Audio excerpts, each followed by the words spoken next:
Welcome back, everyone, to the 8th deep dive in our Baatcheat series. That's Conversations in Hindi, of course. We're here with your weekly cheat sheet on electric vehicles and batteries. That's right. And today we're tackling two real giants in the space. Exactly. We're looking at China, which just keeps powering ahead, dominating the market, and India, which has, well, just massive future potential driven by demand. A fascinating contrast, really. Where should we start? China. Let's jump into China first. The market momentum there is just incredible. Get this, the first half of June alone, new energy vehicle retail sales hit 402,000 units. Wow, 400,000 in just 2 weeks. Yep, that's a 38% jump year on year. But here's the really striking part, a 57% penetration rate in retail sales during that time. 57%, so more than half of all new cars sold were electric. Precisely. That feels like a major tipping point, a global benchmark for how fast things can move. And you've got models like the BYD Seagull and Kin Plus really leading that charge. And underpinning a lot of this growth, it's the battery tech, isn't it? We just saw a pretty significant deal. Tell us about it. Well, South Korea's LG Energy Solution signed a landmark agreement with Chery, the Chinese automaker. They're supplying 8 gigawatt-hours of their next-gen 46 series cylindrical batteries. Okay, 46 series. Why is that significant? These are larger, more energy-dense cells. A lot of people see them as the future, allowing for, more compact packs, longer ranges. And 8 gigawatt-hours, that's enough for about 120,000 EVs. Quite a number. It is, and it's actually the first time a South Korean company is supplying these cylindrical types to a Chinese car maker on this scale. We also saw China's own Gotion High-Tech supplying similar 46 series cells for EHang's flying vehicles, their eVTOLs. Flying vehicles, too. And beyond these deals, we're seeing some potentially game-changing innovation coming out of China itself. Huawei, for instance. Right, not just phones anymore. What have they patented? A sulfide-based solid-state battery. Now, the claims are, frankly, staggering. A theoretical range of 3,000 kilometers. 3,000 Yes, that's the theoretical number, yes. Yeah. And a 5-minute charge time. They're talking energy densities of 400 to 500 watt-hours per kilogram. Okay, that's potentially double or triple current battery tech, easily, if it pans out. Exactly. It really highlights China's focus on fundamental battery science.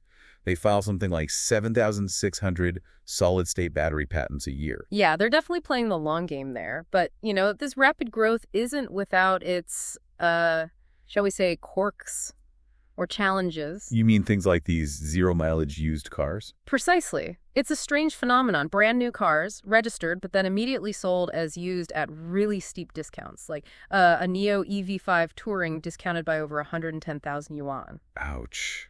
That must mess with consumer warranties, right? Absolutely. It creates a really gray area for buyers. And speaking of Neo, they're also wrestling with this wool gathering issue. Right. People misusing the free battery swap service for commercial purposes. Yeah, basically running taxi services or delivery fleets and swapping constantly. Neo claims it contributed to over 6 billion yuan in losses just in Q1 2025. Despite having over 3,100 swap stations operational. That's a tough one to police. It really is. But even with these challenges, the strategic moves continue. Xiaomi's investing big in a new EV factory in Beijing. And Tesla's getting ready to enter India, apparently with Model Ys made in China. Which is a perfect bridge to India, actually. India's carving its own path, very focused on localization, the whole Made in India push. Definitely. We're seeing companies like Uno Minda getting approval for a new EV casting facility in Aurangabad. That's a 210 crore rupee investment, so around $25 million just for casting parts. Right, building that domestic supply chain. And there's also a new agreement, a memorandum of understanding between Delta Electronics India and Compage Automation Systems. What's that focused on? Strengthening powertrain systems specifically for light electric three-wheelers, another piece of that Made in India puzzle. Plus, Greaves Electric Mobility increased its stake in MLR Auto, another player in the light electric three-wheeler space. So strengthening the foundations, but India is also expanding its offerings and looking globally too, which is exciting. Very exciting. Hero MotoCorp, for example, is launching the Vita VX2 electric scooter soon, July 1st. And the price point seems key there, 65,000 rupees plus a battery as a service model. Yeah, that brings the upfront cost way down, makes it much more accessible. But the global story, I think, is Ultraviolet Automotive. Ah, yes, the performance electric motorcycles. Exactly. They're launching their F77 MACH2 and the Super Street models in 10 European countries. That's huge. 10 countries. That makes them the first Indian electric two-wheeler brand to go global on that kind of scale, right? Pretty much. And these bikes are quick 0 to 60 kph in, 2.8 seconds? Real performance credentials. Impressive. And it's not just bikes going global. No, JBM Electric Vehicles just debuted their EcoLife Electric City bus in Europe, too, offering a 400-kilometer range, which is quite solid for a bus. And that's backed by their massive Indian factory. Yeah, they claim it's the largest outside China, capable of making 20,000 electric buses a year. It's a clear signal of India's manufacturing capability. Okay, so manufacturing boosts, global reach. What about securing the actual materials needed, especially with tensions around rare earths? Ah, good point. India's setting up a new critical minerals panel.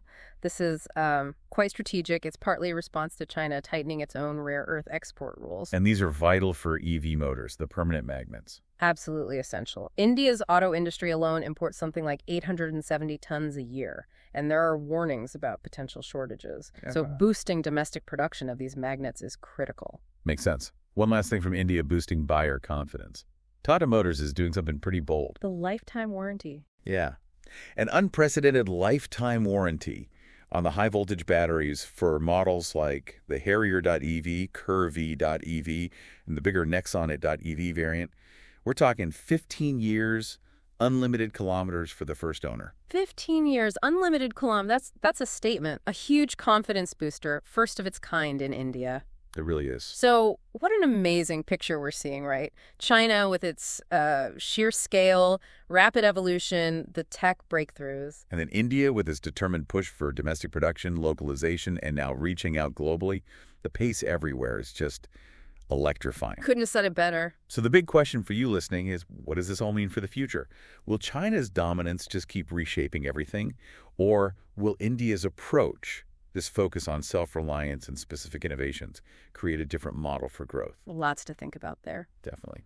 We'd love to hear your thoughts on all these developments. Thanks so much for joining us on this deep dive today. Yeah, thanks everyone. And be sure to tune in for our next conversation.